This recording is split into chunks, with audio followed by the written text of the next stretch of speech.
हम time of supply of goods and services कर रहे थे, तो लास्ट टाइम कर रहे थे। इस पे हमने जो है वो पेमेंट मींस जो सर्विसेज का है टाइम ऑफ सप्लाई वो डिस्कस कर रहे थे। जो आपके गुड्स का था वो वी क्लैरिफाइड, उसके ऊपर जो है गुड्स की जो सप्लाई मानी जाती है वो कौन सी मानी जाती है, या तो date of supply, date of issue of invoice. पिछली स्लाइड पर आ जाते हैं, तो date of issue of the invoice, जब आपने इनवॉइस इशू कर दी, या फिर आपकी वो डेट जिस दिन आपको इनवॉइस हर हाल में इशू करना ही करना है, that's the last day on which the supplier is required to issue the invoice under section 31। तो ये सेक्शन 31 में last date of issue of invoice क्या होती है बच्चे? Sir removal of goods. जिस दिन आपने गुड्स जो हैं वो रिमूव कर दिए। जब अगर आपने रिमूव कर दिए तो आपकी इनवॉइस जो है वो बन जानी चाहिए, सेम डेट में बन जानी चाहिए। द एक्ट इज साइलेंट की सेम मूवमेंट में बन जानी चाहिए, सिर्फ बोल नहीं रहा है। बट अब आगे चल के मींस जब ये एक्ट लिखा गया उसके बाद आगे चल के जो है there are some concepts like E चालान, जो है रास्ते के लिए चालान बनाना पड़ता है आपको। तो आपका वो जो ई इनवॉइस बनती है या ई चालान बनता है, उसमें तो ये मैंडेटरी हो गया कि आपके गुड्स जो हैं जब वेयर हाउस छोड़ेंगे, जब आपके हाथ में वो ई चालान होगा, ई इनवॉइस होएगी, उसके बिना आप जो है वो पकड़े जाएंगे। तो मतलब अगर 50,000 रुपए का आपका इनवॉइस का वैल्यू है तो ई चालान कंपलसरी है बच्चे। ये पॉइंट ध्यान रखने वाला है। ई चालान कब चाहिए आपको? जब आपके पास 50,000 रुपए से ऊपर की वैल्यू का गुड्स है। 50,000 से नीचे का हुआ तो आपकी सेम डेट की इनवॉइस चाहिए, मगर 50,000 रुपए से ऊपर का है तो ई चालान के बिना आप गुड्स की मूवमेंट नहीं कर सकते हैं। और ई चालान का मतलब क्या होता है? ई चालान आप पोर्टल से बनाते हैं, जीएसटी का जो पोर्टल है उसके थ्रू बनाते हैं। तो आपने अपने कंप्यूटर पे या अपने हाथ से कागज पेन से इनवॉइस नहीं बनाई है। चालाकी क्या होती होती थी, बड़ी कॉमन सेंस वाली बात होती होती थी कि एक इनवॉइस की किताब रखी हुई है, उसके ऊपर एक इनवॉइस जो है वो बनाओ, गुड्स को उसके साथ भेज दो, और वापस जो है वो इनवॉइस लाके फाड़ दो कि इनवॉइस कभी बनाई ही नहीं। ऐसी छोटी छोटी बचकानी चालाकियां जो है वो ट्रेडर करते होते थे। इन बचकानी चालाकियों से बचने के लिए जो है मीन्स अगर कोई साबुन तेल आटे दाल चीनी के ऊपर छोटी मोटी हेरा फेरी कर रहा है तो करता रहे, कोई बात नहीं। बट अगर किसी मोटे व्यवसाय में, किसी बड़े बिजनेस में ऐसी छोटी छोटी चोरियां हो रही हैं, जिनका जो छोटी छोटी चोरियां मीन्स काउंट छोटा हो सकता है मगर वैल्यू बहुत बड़ी हो सकती है, कि 6 लाख रुपए की, 5 लाख रुपए की, 10 लाख रुपए की इनवॉइस बनाई और माल डिलीवर करा और घर लाके वापस इनवॉइस फाड़ दी कि कभी बनी ही नहीं, कैंसल्ड करके लिख दी कि इनवॉइस तो रास्ते के लिए बनाई थी खाली, उसके बाद हमने क्या करना है इनवॉइस का। तो वो सब ब्लॉक करने के लिए 50,000 रुपए के ऊपर की अगर इनवॉइस की वैल्यू है तो बच्चे it is compulsorily to be supported by E चालान। आपका जो है ई चालान जो है वो जाएगा ही जाएगा। तो उसको रास्ते में कोई भी इंस्पेक्टर चेक कर सकता है, ना भी चेक करे तो आपने पोर्टल से बनाया है, पोर्टल के ऊपर छप गया, वो जीएसटी पोर्टल में बना है और जीएसटी पोर्टल पे वो छप गया। अब आप उसको अंडू कर ही नहीं सकते हो। अंडू करने के लिए आपको पूरी इनवॉइस रिवर्स करनी पड़ेगी, वो सारे अपने आप में, क्योंकि इनपुट टैक्स क्रेडिट जिस बंदे को माल बेचा है उसने आईटीसी क्लेम कर लेना है। तो आप जो है आपके हाथ बांध दिए हैं, सरकार ने बड़े अच्छे जो है फोर्टिफिकेशन कर दी है। फोर्टिफिकेशन का मतलब हो गया कि किले खड़े कर दिए कि अब चोरी करके दिखाओ। टैक्स की जो चोरी बेहिसाब होती होती थी, that still happens but that reduced to a considerable extent, बहुत हद तक जो है वो कंट्रोल में आ चुकी है।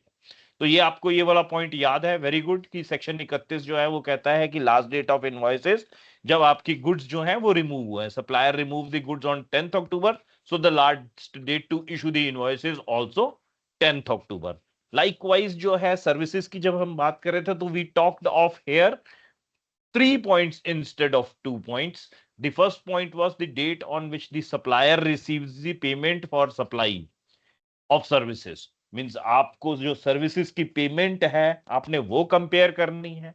सेकंड जो आपने चीज करनी है, the date of issue of invoice by the supplier, आपने इशू किस दिन करी, सप्लायर ने इनवॉइस जो है, नंबर 2 वो हो गया।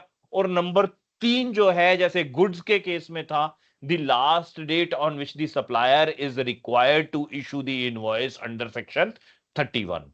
तो 31 के अंदर जो है इसका भी वो हो गया कि last date of issue of invoice क्या है। तो यहां पर मैंने आपको एक असाइनमेंट दिया था बच्चे लास्ट क्लास में, कि वो last date of issue of invoice कौन सी है। सप्लायर इनवॉइस सप्लायर ने दे दी, वो किसी भी दिन रेज कर सकता है, एक दिन पहले, 2 दिन पहले, सर्विसेज डिलीवर करने के टाइम पे।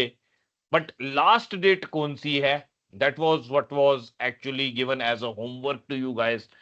तो बताओ जरा इसका जवाब।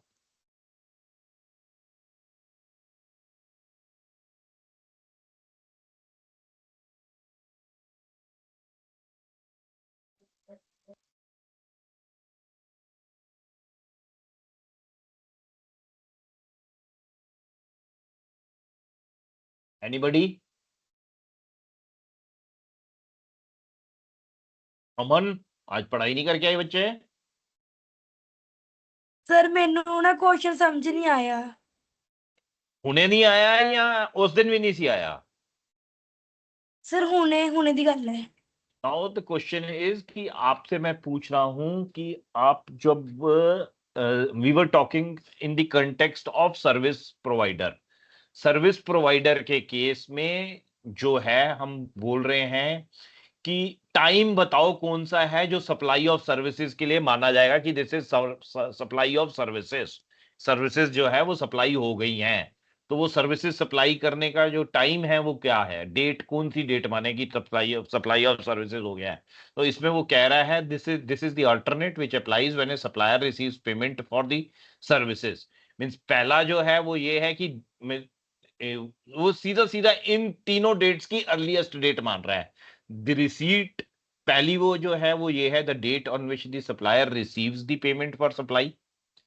मीन्स आप अगर सप्लायर हैं, मान लीजिए कि आप जो है एक कॉस्ट अकाउंटेंट बन गए बच्चे, तो आप जो है सर्विसेज आपसे कोई लेने आया है, सर्विसेज आपसे लेने आया है कोई कि मेरा जी आपने जीएसटी का रिटर्न फाइल करना है हर महीने, और मेरी जीएसटी की रिटर्न्स जो हैं वो हर महीने की जो है 2 रिटर्न्स हैं, एक में GSTR 1A फाइल होएगी, एक मेरी GSTR 3B फाइल होएगी। ये 2 रिटर्न्स मेरी फाइल होनी ही होनी है। उसके बाद मेरा जीएसटी का टैक्स पेमेंट करना है, वो भी आप करवा दोगे। उसके बाद मेरी एनुअल रिटर्न फाइल होनी है, वो भी करा दोगे। आपने उसके साथ फीस एग्री कर ली कि 48,000 रुपए साल की लगेगी और आप मेरे को मंथली पेमेंट कर दिया करोगे। आप मंथली पेमेंट 12 चौक का 48,000, तो 4,000 रुपए महीने की पेमेंट आप जो है आपको आती रहेगी। आप हर महीने उसको जो है 4,000 रुपए की इनवॉइस रेज करके दोगे। Something of that sort is agreed. या फिर आप जो है मीन्स 2-3 तरह के काम हो सकते हैं ना, आप ये कह सकते हो कि पूरी 48,000 की पेमेंट आप मेरे को आज ही करोगे, तो जो है मैं आपको पूरे साल भर सर्विस दूंगी। तो ये भी एक सर्विस का तरीका है। तो आप सर्विस कब डिलीवर कर रहे हो, आप service month on month deliver कर रहे हो, हर महीने सर्विस डिलीवर कर रहे हो। आप इनवॉइस कब रेज कर रहे हो, आप इनवॉइस जो है वो हो सकता है हर महीने रेज करते हो, मगर पेमेंट आप कह रहे हो कि पूरी की पूरी 48,000 एडवांस चाहिए। मैं हर महीने इनवॉइस आपको 4,000 रुपए की रेज कर दिया करूंगी, मगर पेमेंट मुझे 48,000 एडवांस चाहिए। आप अकेले कॉस्ट अकाउंटेंट हो अपने शहर में, कोई चार्टर्ड अकाउंटेंट और है नहीं है, तो आपके साथ वो एग्री कर जाएगा कि जी ठीक है कोई दिक्कत नहीं, ये लो 48,000। तो आपका पहला जो है वो ट्रिगर क्या है, the date on which the supplier receives the payment for service. Second क्या है, the date of issue of the invoice by the supplier, आपने जो सर्व इनवॉइस है वो किस दिन इशू करी। और तीसरा क्या है, तीसरा पॉइंट है the last date on which the supplier is required to issue the invoice. आप मतलब जो है, you could be like a person ना जिसके पास पैसों की कोई कमी ही नहीं है 10 साल बाद। तो आप ऐसे हैं, आप कहते हैं कि पैसे आते रहेंगे, पैसे कहीं भागे जा रहे हैं। तो अब आप जो है, अब आप उसमें फंसोगे कि लास्ट डेट कौन सी थी जब तक आपको जो है इनवॉइस रेज कर ही देनी चाहिए थी। मीन्स इधर सर्विस डिलीवर हुई तो कितने दिन के अंदर अंदर आपको इनवॉइस कर देनी चाहिए थी। जैसे गुड्स का है कि इधर आपने गुड्स रिमूव करे अपने वेयर हाउस से, सेम डे आपकी इनवॉइस बन जानी चाहिए थी। सप्लाई ऑफ सर्विसेज के केस में वो पीरियड क्या है? सर 30 डेज या सर 61 डेज, इन्हें दोनों चोर इक्का होगा। ये क्या सर कंसेप्ट हुआ? 31 डे। सर 31? 31 ना हुआ वैसे ही। 61 क्या था? सर मैं पहला वो चल गई सी सर ਉਹਦੇ ਵਿੱਚ। है? सर ਮੈਨੂੰ ਭੁਲੇਖਾ ਲੱਗਿਆ ਸੀ। अच्छा, नहीं भुलेखा नहीं सी लगा, कुछ हल्का जा किते गलती हुई है ਤੁਹਾਡੇ ਤੋਂ। इट्स यस 30 डेज और इट इज 45 डेज, दोनों में से कोई एक है। 30 सर। दोनों है बच्चे, 30 भी है और 45 भी है। 30 डेज जो है, जैसे अब आप कॉस्ट अकाउंटेंट थे तो आपकी सर्विसेज का 30 डेज है कि इधर आपने सर्विस डिलीवर कर दी, उसके 30 दिन के अंदर अंदर आपको इनवॉइस रिसीव करनी ही करनी, इनवॉइस रेज करनी करनी है। आप कॉस्ट अकाउंटेंट हैं, आप चार्टर्ड अकाउंटेंट हैं, आप वकील हैं, मतलब इस टाइप की सर्विस है, आप आर्किटेक्चर हैं, आर्किटेक्ट हैं आप, तो मतलब आपको जो है वो 30 दिन के अंदर अंदर अपनी इनवॉइस रेज कर देनी है। बट आप अगर बैंक हैं, फाइनेंशियल इंस्टीट्यूशन है, तो उस केस में आपका वो जो 30 दिन है दैट एक्सटेंड्स टू 45 डेज। ठीक है जी। Yes sir. फाइनेंशियल सर्विसेज के केस में it is 45 days, for all other services it is 30 days from the delivery of service. तो तीसरा पॉइंट, जो पहला पॉइंट था रादर तीसरा ना होके, वो है इसमें कि अगर आपने पेमेंट जो है वो सबसे पहले आपने पेमेंट ले ली, तो जिस दिन आपने पेमेंट रिसीव करी है that date itself will be considered कि ये जो डेट है सर्विसेज डिलीवर हो गई, उसी दिन सर्विसेज डिलीवर हो गई। तो आपने कंट्रैक्ट जो बनाया बच्चे, वो बनाया अपने पार्टी के साथ कि मैं जो है आपसे हर महीने 2,000 रुपए रिटर्न फाइल करने के टाइम पे लूंगी, मगर 24,000 रुपए मेरे को एडवांस में आज ही दे दो, तब मैं हर महीने आपसे 2,000 रुपए लूंगी। तो अब आपका जो जीएसटी जो फाइल होगा वो होगा 24,000 रुपए जो आपको एडवांस में मिल गए, that is considered as delivery of services amounting to ₹24,000 on day one. उसी दिन मान लिया जाएगा, उसी दिन 24,000 रुपए के साथ आपको जीएसटी भी 24,000 रुपए के ऊपर कलेक्ट करना है। ठीक है, अगर आप 24,000 के ऊपर जीएसटी नहीं कलेक्ट करते हो तो आपका वो 24,000 जो है वो that is inclusive of GST, वो जीएसटी इंक्लूड करके निकला हुआ अमाउंट है आपका। ठीक है बच्चे, तो उस 24,000 रुपए के ऊपर 18% जीएसटी जुड़ा हुआ है। ये बात समझ में आ गई? Yes sir. Yes sir. तो कितना, अगर 24,000 रुपए आपको फीस के मिल गए एडवांस में, मींस आपने फीस के एग्रीमेंट करा है 48,000 का, और 24,000 रुपए आपने फीस के ले लिए, तो अब जीएसटी कितना जमा कराओगे इसमें से? इस महीने का जीएसटी आपको जमा इमीडिएट कराना पड़ेगा ना, अगले महीने ही। तो जीएसटी कितना हो जाएगा 24,000 रुपए के ऊपर जो है आपका? सर 4320। 4320 बच्चे कैसे निकाला? सर 24,000 ਤੇ 18%। 24,000 पे 18% थोड़ा गलत निकाल दिया। ये जो है मैंने आपको कहा कि 24,000 के अंदर 18% जुड़ा हुआ है, तो आपका वो जो अमाउंट है वो एक्स अमाउंट है, और उस एक्स प्लस 18% जो है, सर 3661 रुपए। एक एक्स प्लस आपका 18% ऑफ एक्स,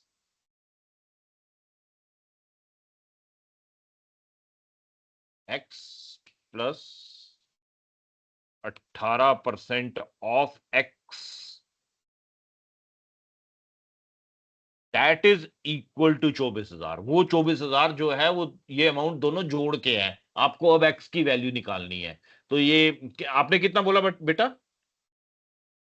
सर वो आएगा 3661। अमाउंट, वो अमाउंट आएगा is equal to 18 divided by 118 into 24,000, तो दैट विल बी 3661 रुपए। Very good.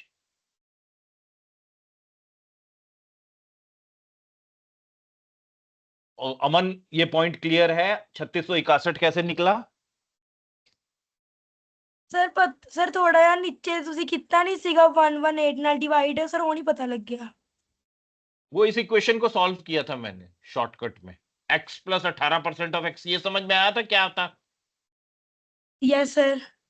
तो बस इसी को ही सॉल्व किया है, ये 18/118 into 24,000। Okay sir, okay sir.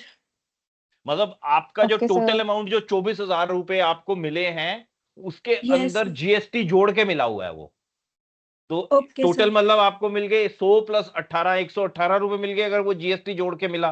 तो अब 18 का हिस्सा कितना हुआ, 18/118 इंटू 24,000 कर दो तो ये 3661 रुपए हो गया। यानी कि 24 आपको जो है, जो आपकी बेस रकम है वो कितनी मिली, वो मिली 24,000 माइनस 3661 रुपए। अगर ये 20,339 रुपए तो उसने आपकी फीस के दे दिए हैं, साथ में उसमें उसने जो है ये 18, अब इसका 18% जो है वो 3661 रुपए आएगा। ये जो 20,339 रुपए बने हैं इसका 18% जो है ये 3661 रुपए आ गया। ये कैलकुलेशन, ये हमेशा ओके ध्यान सर। रखनी है, कई बार ये ऑब्जेक्टिव टाइप क्वेश्चंस में पूछ लेना है उसने।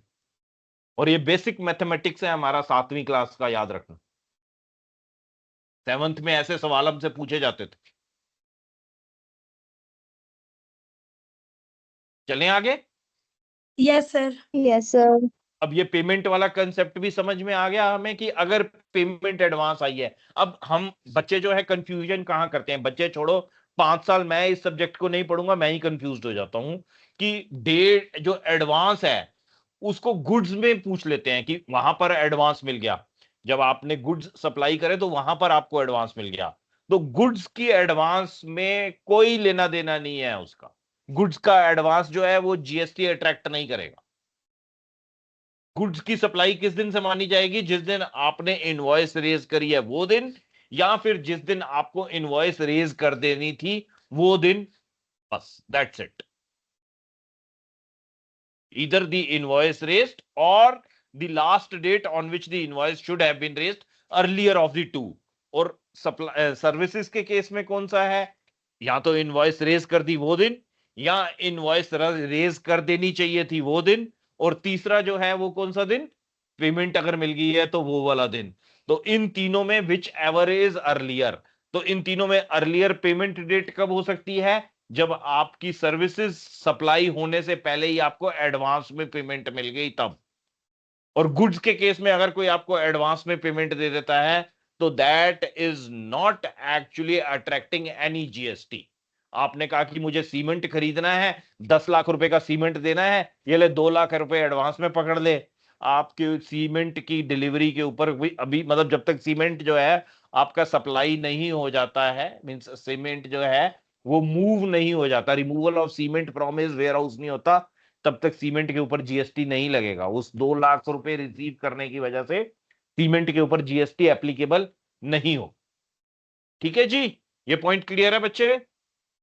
Yes sir. Yes sir. Yes sir. तो ये क्रक्स है, बड़ा इंपॉर्टेंट पॉइंट है। ये छोटी छोटी बातें मैं आपके दिमाग में एकदम से पक्की कर देना चाहता हूं, कम से कम 6 महीने के लिए आने वाले।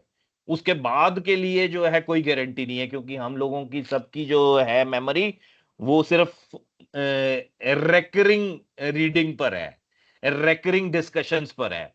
तो वो डिस्कशंस आपने अब उसके बाद करनी है, मैंने आपके साथ दोबारा नहीं करनी लाइफ में, ध्यान रख। ठीक है जी, चलो अब आगे बढ़ते हैं। नेक्स्ट जो आ जाता है पॉइंट हमारा वो आ जाता है, आई थिंक इसको जो है एक बार जो है आप खुद देख लीजिएगा। We had a fair discussion on this. यहाँ एक एग्जांपल एक बार रन थ्रू कर ही लेते हैं बच्चे, I think it will be good. A seller ABC appliance removes a refrigerator from their warehouse for delivery on 10th October. They had already issued the invoice on 8th October. The customer pays for the refrigerator on 12th October. So date of invoice 8 October होगी, last date for invoice जो है वो 10th October होगी। तो इसमें time of supply कौन सा माना जाएगा, will that be 8th October और will that be 10th October? 12th को तो हम देखेंगे भी नहीं डेट ऑफ पेमेंट को, तो क्योंकि रेफ्रिजरेटर है तो रेफ्रिजरेटर सर्विसेज ना होके गुड्स हो जाते हैं। तो answer yes will sir. Be 8th 8 October। October. ठीक है जी। 8 अक्टूबर जी। A supplier XYZ good a supplier XYZ goods removes goods for delivery on 28th December 2024 due to an oversight, गलती से, due to an oversight they issue the invoice on 3rd January. Goods भेज दिया 28 दिसंबर को और invoice बनाई है 3 जनवरी को। The customer makes the payment on 25th December. Customer ने पेमेंट जो है वो 25 दिसंबर को ही कर दी थी। ठीक है जी, 25 दिसंबर को मैंने पेमेंट कर दी दुकान वाले को। दुकान वाले ने 28 तारीख को मेरे यहाँ पे माल भोज पहुंचा दिया, गुड्स पहुंचा दिए, मगर इनवॉइस कहीं गलती से करनी भूल गया। 3 जनवरी की डेट की इनवॉइस आई है। तो what will be the date of GST, मतलब किस दिन एप्लीकेबल होएगा? टाइम ऑफ सप्लाई क्या मानूं मैं इसको? 25 सर। 25 very good. कौन बोला 25? अमन सर। अमन, वेरी गुड बेटा। थोड़ा सा तो ध्यान रखना था, सर्विसेज नहीं सप्लाई कर रहे आप। The earliest date of the 3 is the date of payment is 25th December. But 25th December कब एप्लीकेबल होती? सर्विसेज के केस में। सर्विस में सर। ये तो गुड्स है, यहाँ पे वो बड़ा बड़ा Okay, मैंने sir. इसीलिए लिखा हुआ है XYZ गुड्स रिमूव्स गुड्स। तो यहाँ पर जो है ये आपको कंफ्यूज करेगा। मैं कंफ्यूज कर रहा हूं तो एग्जामिनर को तो नंबर ही कंफ्यूज करने के मिलने हैं। मैं तो फिर आपको जो है पढ़ा रहा हूं तो मैंने कंफ्यूज कम करना है, उसने तो कंफ्यूज ही करना है आपको लास्ट मोमेंट पे। तो आपकी जो डेट है वो कौन सी होगी? I come back again to you. 28 sir, 28। 28 3rd जनवरी नहीं होगी, क्योंकि इसकी जो लास्ट डेट फॉर 28 इनवॉइस थी वो 28 दिसंबर थी। ठीक है ना? 28 दिसंबर को जब गुड्स चले गए तो उस दिन इनवॉइस बन जानी चाहिए थी हर हाल में। अब Yes. आपने नहीं बनाई तो आपकी गलती है। हाँ, आपने अगर 25 दिसंबर को इनवॉइस भी कर दी होती फिर 25 दिसंबर होती, 26 को कर दी होती तो 26 दिसंबर हो जाती। बट अगर आपने इनवॉइस 29 दिसंबर को भी करी होती तो इट वुड हैव बीन 28 दिसंबर। ठीक है? मतलब कई बारी इतना Yes, सिंपल sir. सा होगा कि मैं आपको बोलूंगा कि आप जो है इसको याद करो, समझो अच्छी तरह से, और अगले मूवमेंट सवाल पूछूंगा तो नहीं हो पाएगा। कई बार ऐसा होगा, बट कोई बात नहीं। गलती यहां पर जो हो दैट्स अ वेलकम थिंग, कोई दिक्कत ही नहीं। क्योंकि चीज जो एक बार गलत होके ठीक हो जाती है वो परमानेंट ठीक होने की प्रोबेबिलिटी हाई हो जाती है। Yes sir. तो नेक्स्ट कई कंसेप्ट हमारे पास और भी हैं सप्लाई के। एक कॉन्टिन्यूअस सप्लाई भी होती है। कॉन्टिन्यूअस सप्लाई जो है, जैसे अब आपके घरों में क्या कहते हैं, बिजली आती है तो, बट बिजली जीएसटी का सब्जेक्ट नहीं है।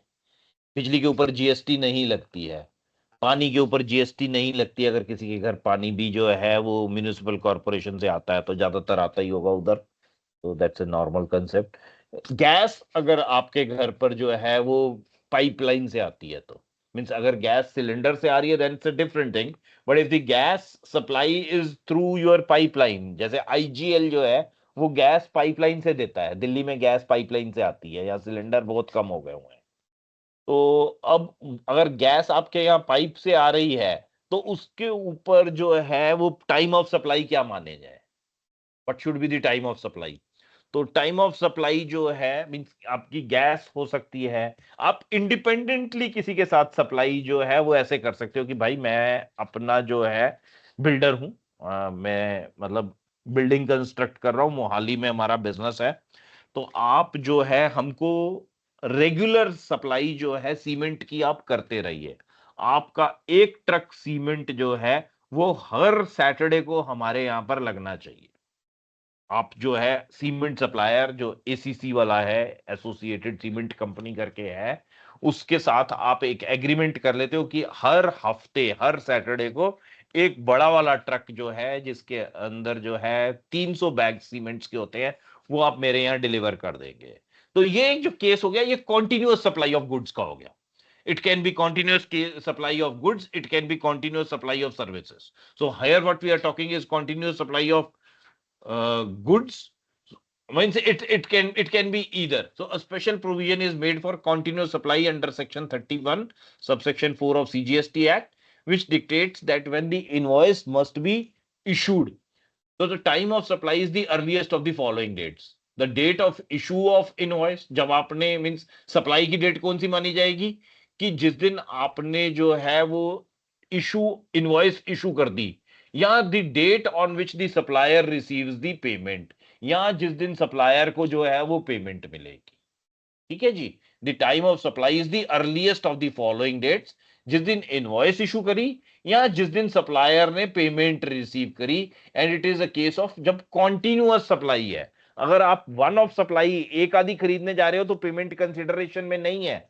बट अगर आप एक कंट्रैक्ट कर रहे हो कि भाई मेरे को जो है आपने आने वाले 1 साल तक, आने वाले 6 महीने तक लगातार ये मटेरियल सप्लाई करना है, तो it's a case of continuous supply. Generally ये B2B में होगा, B2C में नहीं होगा। B2B की बात करूं तो मतलब होता है बिजनेस टू बिजनेस, एक बिजनेस दूसरे बिजनेस से कुछ खरीद रहा है आगे कंज्यूमर्स को अल्टीमेटली मैन्युफैक्चर करके बेचने के लिए या उसमें वैल्यू ऐड करके बेचने के लिए। सो फॉर की रूल्स फॉर इनवॉइसिंग क्या हो गए? For a continuous supply of goods, the invoice must be issued at or before the time of each successive statement of account is issued. Each successive payment is received. So continuous supply क्या है? The invoice must be issued. ये जो invoice है ये आपको issue करनी है। कब इशू करनी है?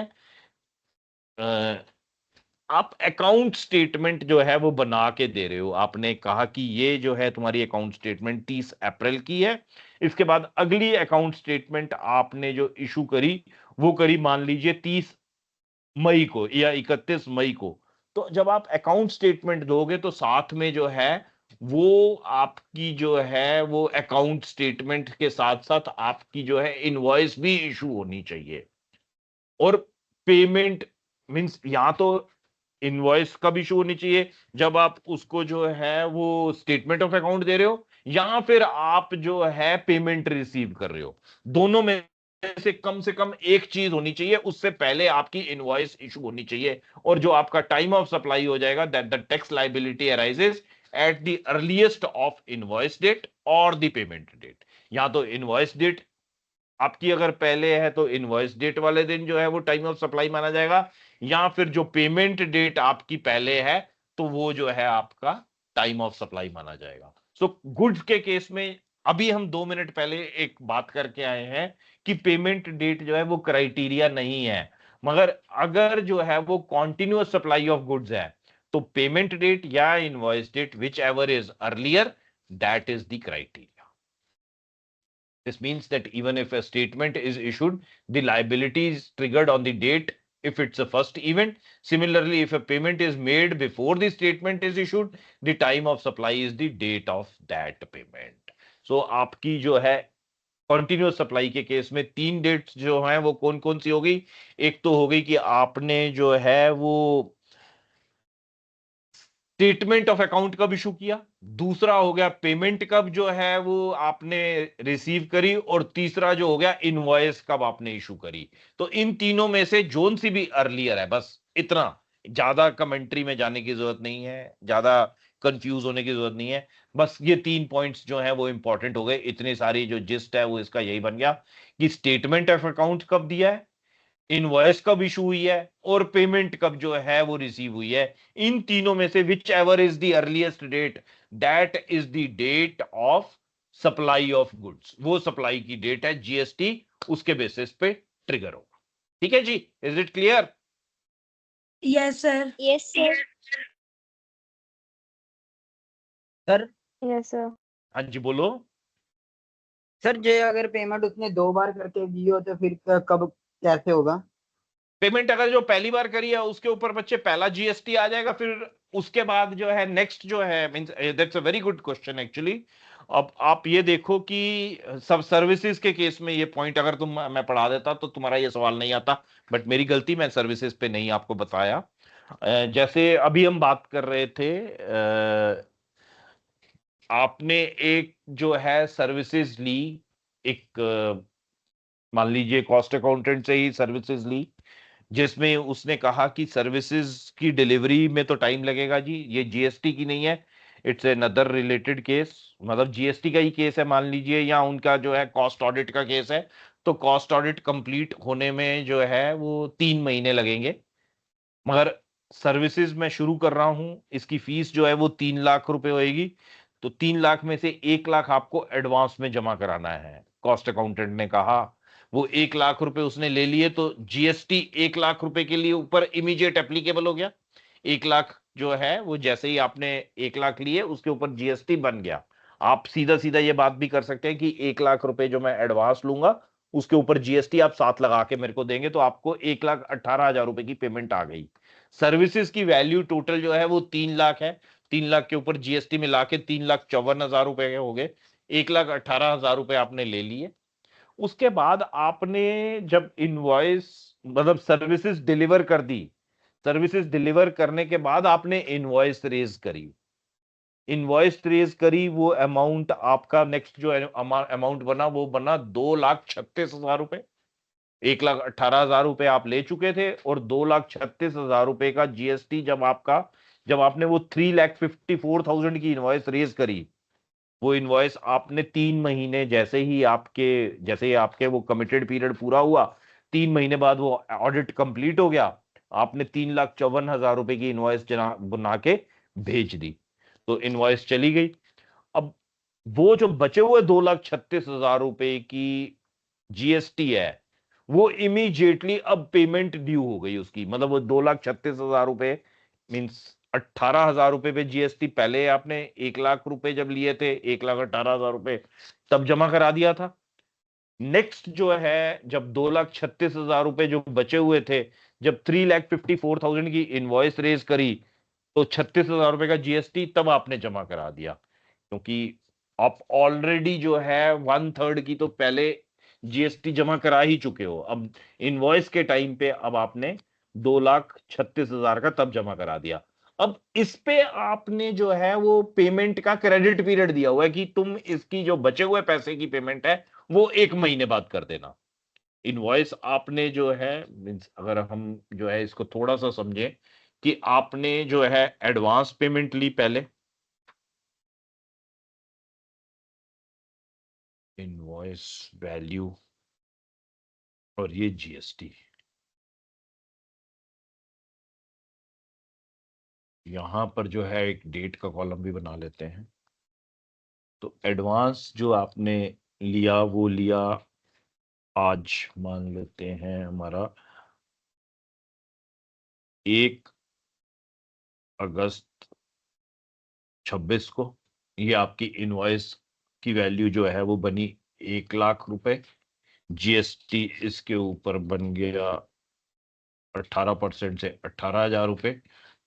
टोटल इनवॉइस वैल्यू जो है, इनवॉइस वैल्यू ना बन के ये टोटल जो है, ये अमाउंट जो है ये बन गया 1,18,000 रुपए। उसके बाद आपने नेक्स्ट जो बनाई वो बनाई इनवॉइस। इनवॉइस बनाई हमने 31 अक्टूबर 26 को। ये इनवॉइस जो हमने बनाई बच्चे, ये बनाई 3 लाख रुपए की।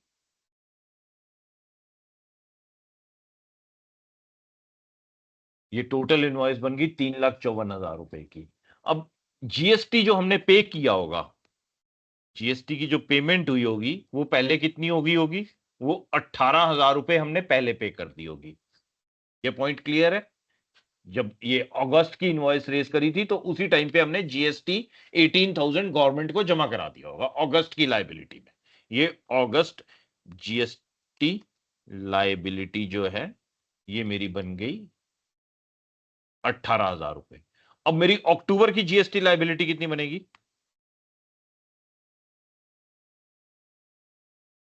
ये पेमेंट नहीं आई है, ये इनवॉइस्ड है, नो पेमेंट्स रिसीव्ड।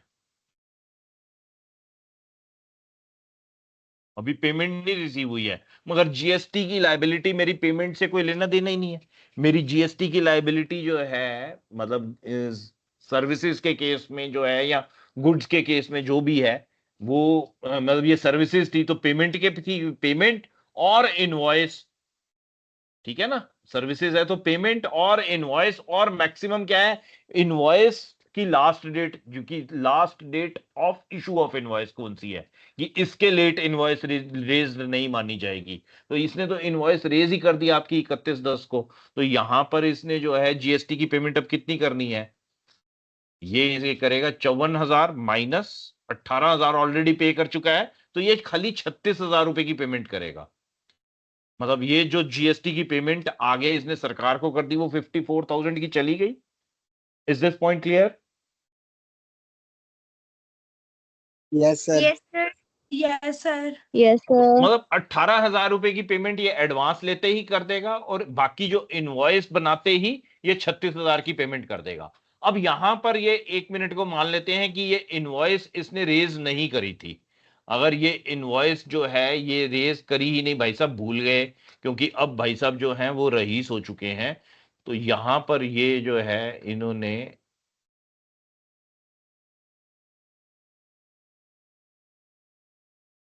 ये पेमेंट करी ही नहीं, मतलब ये इनवॉइस बनाई ही नहीं।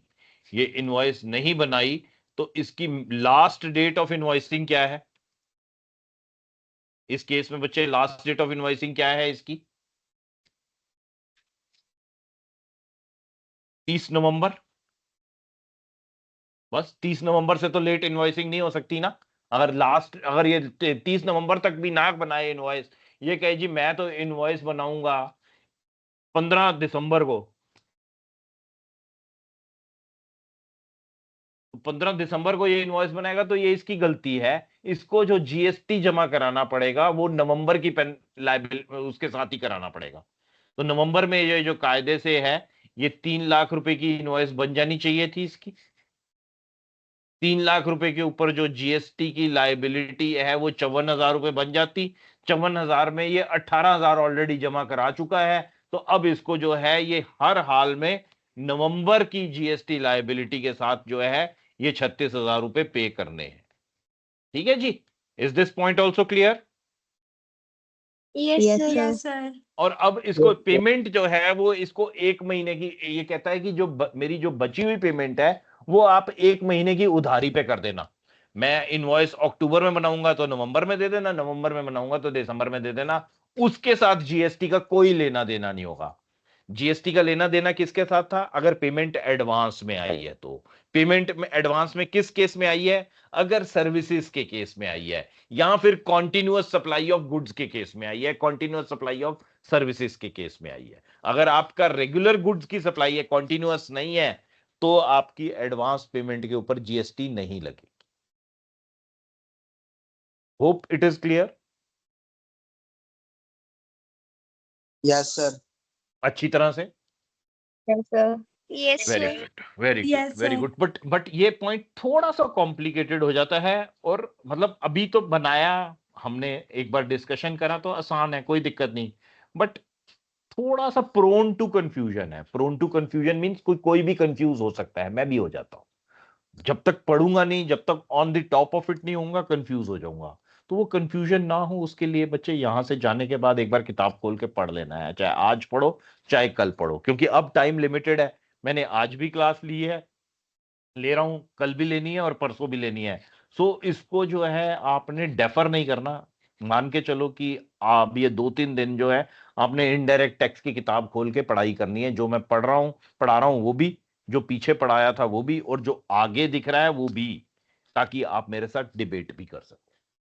So let's say a company TechCorp has a contract with the steel manufacturer, Steel Authority of India Limited, for continuous supply of steel rods for a construction project. The contract specifies that a statement of account and a corresponding invoice will be generated and sent every month.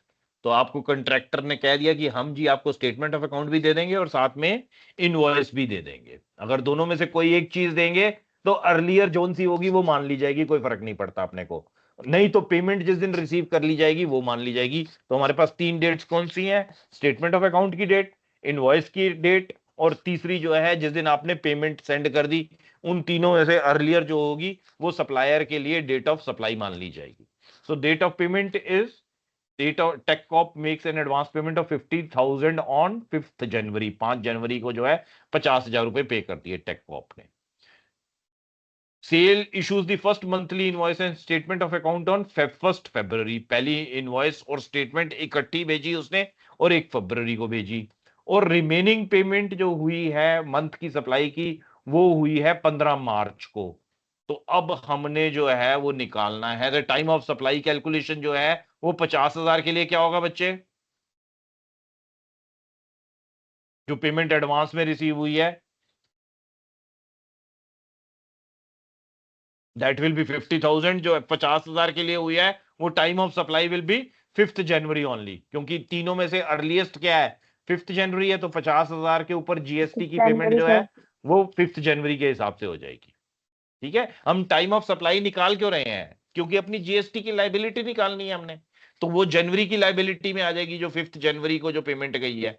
उसके बाद आपकी जो next payment है, मतलब next invoicing हुई है, वो invoicing जो पहली हुई है वो मान लेते हैं 4 लाख रुपए की हुई है। 1 मिनट के लिए, अब यहां पर हमें अमाउंट नहीं दिया, ओपन क्वेश्चन रखा हुआ है। So sale issues the first monthly invoice and statement of account on 1 February. तो वो 4 लाख रुपए की मान लेते हैं। तो फेब्रुवरी की जो वो फर्स्ट को अगर डिलीवर हुई तो फेब्रुवरी की जीएसटी की लाइबिलिटी जो है वो किस अमाउंट पे निकालेंगे।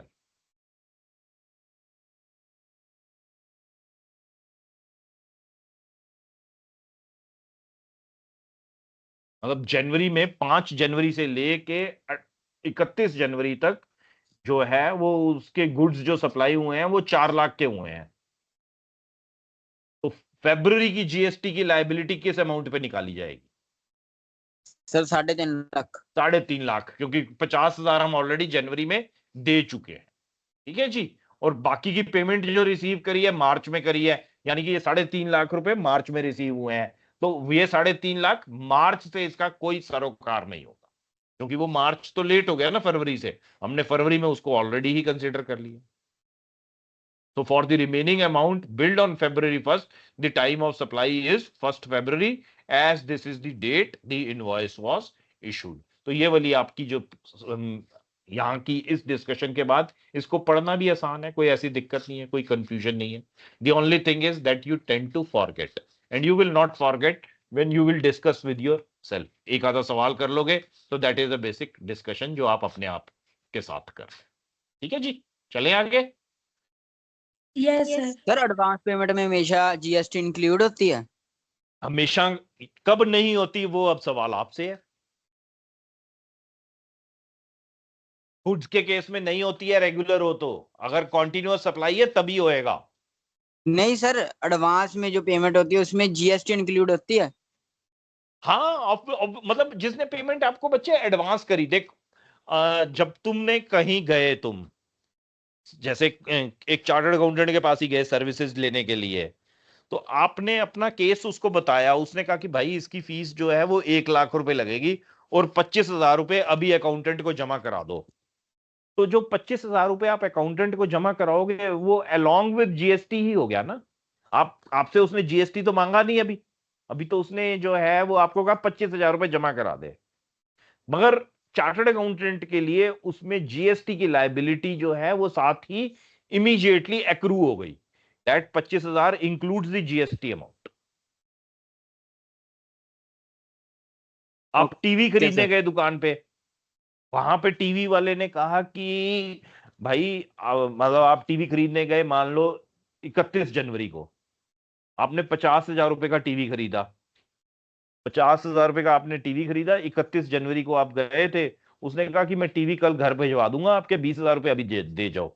आपने 20,000 रुपए एडवांस दे दिया, वो 31 जनवरी को दिया है। उसने टीवी जो है वो आपको 1 फरवरी को इनवॉइस करके भेजा है। तो इसकी जो डेट है वो कौन सी मानी जाएगी? पेमेंट आपने 20,000 रुपए की 31 जनवरी को करी है, टीवी आपको जो है वो मिला है 1 फरवरी को, इनवॉइस की डेट भी 1 फरवरी है। तो what will be the time of supply? 20,000 के लिए टाइम ऑफ सप्लाई क्या होगा सर 1 फरवरी। 20,000 के लिए बच्चे? सर गुड्स में तो 20 एडवांस पेमेंट वेरी होती गुड, है। वेरी गुड, वेरी गुड, बहुत बढ़िया, दोनों का जवाब बहुत बढ़िया, लाजवाब। मतलब गुड्स के लिए 1 फरवरी ही टाइम ऑफ सप्लाई है। तो वो जो 20,000 पहले आपने उनको कैश दिया है उसमें जीएसटी नहीं है अब, जब आप ठीक है पूरे 50,000 रुपए दोगे तभी जीएसटी की लाइबिलिटी आएगी। उससे पहले जीएसटी की लाइबिलिटी जनवरी के केस में है ही नहीं, जीएसटी की लाइबिलिटी फरवरी में आनी है। यस ठीक है जी, ये मैंने इसलिए ठीक है कट ऑफ डेट का मतलब जरूरी लिया है एग्जांपल। यही आप अगर 28-29 जनवरी को कर रहे होते और 31 जनवरी को कर रहे होते तो टाइम ऑफ सप्लाई का कोई मायने ही नहीं था हमारे लिए। क्या फर्क पड़ रहा है 28 है या 29 है, जनवरी की इकट्ठी जमा करानी है ना। वैसे ही फरवरी की इकट्ठी जमा करानी है, फरवरी की जमा करानी है 25 मार्च को, जनवरी की जमा करानी है 25 फरवरी को, बस इतना फर्क है। चलिए आगे। ठीक है sir yes sir thank you sir great, good. No, कई बारी जो है आप सामान खरीद लेते हो, ये जनरली ये भी B2B में ही होता है कि गुड्स बीइंग सेंट और टेकन ऑन अप्रूवल। आप जो है कुछ कैपिटल गुड्स खरीदते हो और वो सब्जेक्ट टू अप्रूवल होते हैं कि यार पसंद आएगा तो रखेंगे, नहीं तो वापस कर देंगे। अब यहां पर जो है टाइम ऑफ सप्लाई क्या लिया जाए। अगर गुड्स वापस ही आने हैं, अगर उन पे अप्रूवल नहीं मिलती है जो खरीदने वाला है उसकी, और वो गुड्स वापस आ जाते हैं, तो फिर जीएसटी भी नहीं आएगा ना। GST does not come into picture. मैं आप जो है एक मशीनरी बनाए कि भाई ये मशीन बनाई है हमने, इससे आपकी प्रॉब्लम सॉल्व हो जाएगी, जो भी आपकी प्रॉब्लम है। Means like you are a manufacturer of machine जो दवाइयां बनाती है, आपने अपना परवाणु में बेची है दुकान जो है किसी फैक्ट्री में मशीन, और वो मशीन आपने 50 लाख रुपए की उसको दी है। अब since it's such a big amount, 50 lakh रुपए का, आप भी बड़े इंडस्ट्रियलिस्ट हैं, वो भी बड़ा इंडस्ट्रियलिस्ट है, तो यहां पर जो है वो कई बारी आपका जो सेल होती है दैट्स सब्जेक्ट टू अप्रूवल, कि हम भाई इसको ट्राई करेंगे, टेस्ट करेंगे, उसके बाद अगर हमारा काम हो रहा होगा तो हम ये 50 लाख रुपए इन्वेस्ट करेंगे, नहीं तो क्यों करेंगे इन्वेस्ट। हम नहीं करेंगे, आप अपनी मशीन वापस ले जाना। अगर जो वायदे आप कर रहे हो ये पूरे कर रही होगी तो हम रख लेंगे, नहीं तो आपको वापस कर देंगे। तो अब सेल कब जो है एक्चुअली कंसिडर की जाए कि हो गई है, when we consider that yes the sale is through. जब सेल थ्रू होगी तो जीएसटी की लाइबिलिटी भी तभी बनेगी, उससे पहले नहीं बनेगी। The time of supply of goods sent on sale or return or on approval is the earliest of the following two dates. The date on which the recipient accepts the goods, goods जिस दिन उसने accept कर लिए कि हाँ जी okay हो गया दे दो, मगर अगर उसने ओके आने वाले 6 महीने में किया ही नहीं तो 6 months is the outer rate. अगर आपने गुड्स, जैसे ये मैंने आपको बताया ना कि बद्दी में परवाणु में आपने जो है अपनी मशीनरी बेची और कहा कि आज जो है 1 अगस्त है, मशीन ले जाओ भाई और चला के देख लो इसको।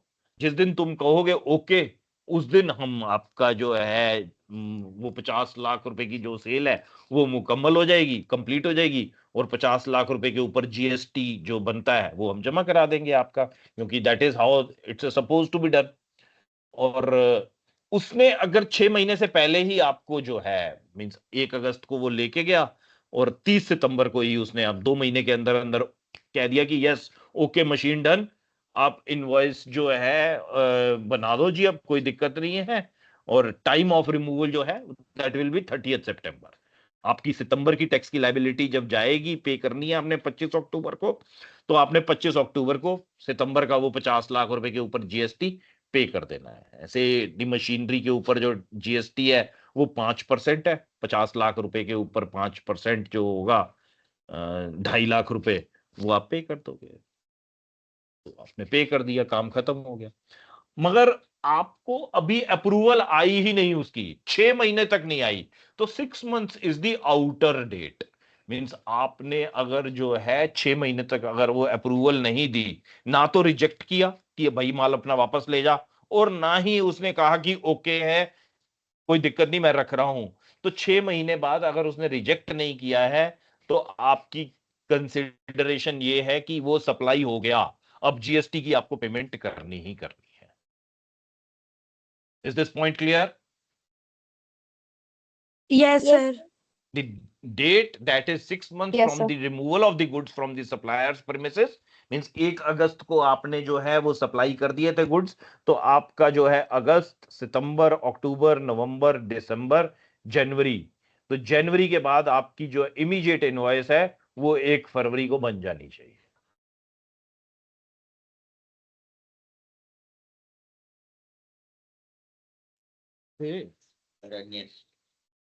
मैं छोड़ो ना, अरे पुराना है।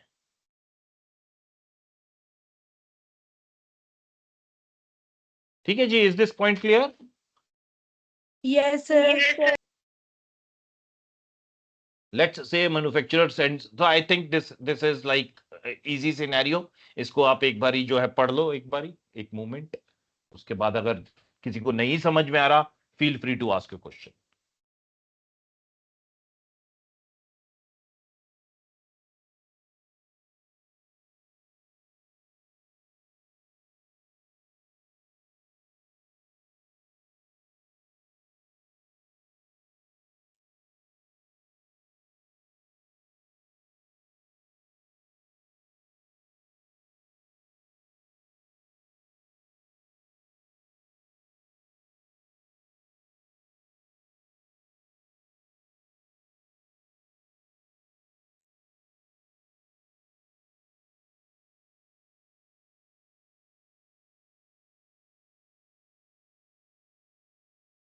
The buyer accepts the goods before 6 months. The buyer informs the manufacturer that they accept the machine on 15th May।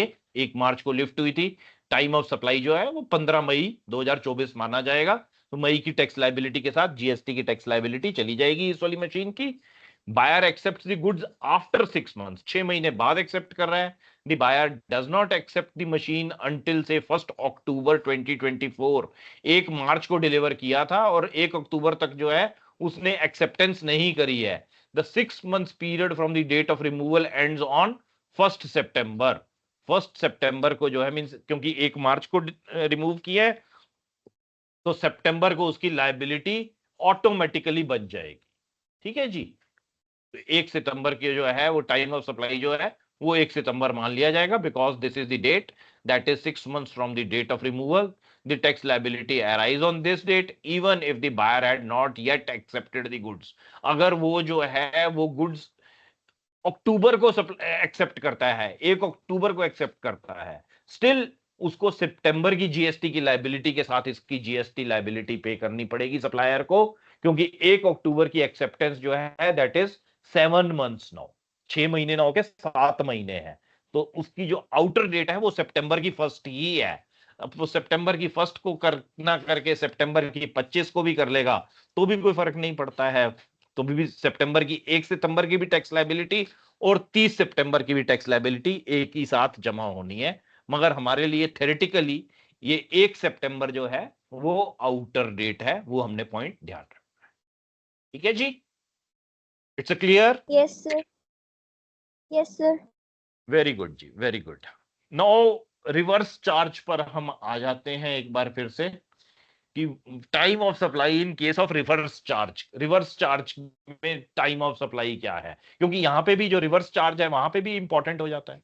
यहां पर आपने खुद जो है जिसने सप्लाई ली है, one who is the recipient of supply, इसने तो टैक्स इसने भी जमा कराना है रिसीव करने के बाद, क्योंकि वहां पर तो आप टैक्स जो है वो इमीडिएटली खाली इनवॉइस ही रिसीव करते हो। टैक्स की पेमेंट आपकी जो है, जो गुड्स की पेमेंट होती है उसके साथ ही होती है। आपको जो उधारी का पीरियड मिला हुआ है वो आप पूरा एंजॉय करते हो।